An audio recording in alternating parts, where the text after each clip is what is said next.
আসসালামু আলাইকুম এভরিওয়ান, আমি কল্পনা জাহান। এক বাটি পাস্তা একটু পানিতে সিদ্ধ বসিয়ে দিলাম। এরপর এখানে নিয়েছি আমি 2 প্যাকেট পপ চিপস। এখন এই চিপস দিয়ে পাস্তাটা রান্না করব।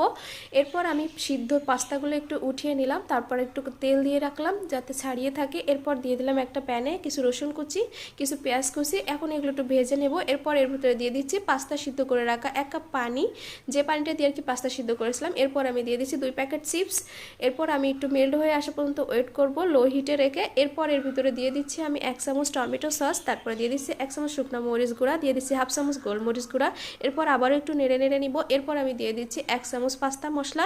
এরপর আমি দিয়ে দিচ্ছি জাল করে রাখা হাফ কাপ লিকুইড দুধ। এরপর আমি এর ভিতরে দিয়ে দিব সিদ্ধ করে রাখা পাস্তা। এখন আমি একটু 2 মিনিটের জন্য রান্না করে নিব।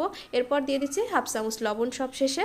এরপর এই তো এখন আমি এটা প্রায় হয়ে এসেছে, নামিয়ে নিব। রেডি হয়ে গেল দারুণ স্বাদের চিপস দিয়ে পাস্তা রেসিপি। ভিডিওটি কেমন লেগেছে সবাই কমেন্ট করে জানাবেন। আর সবাই ভালো থাকবেন। আসসালামু আলাইকুম।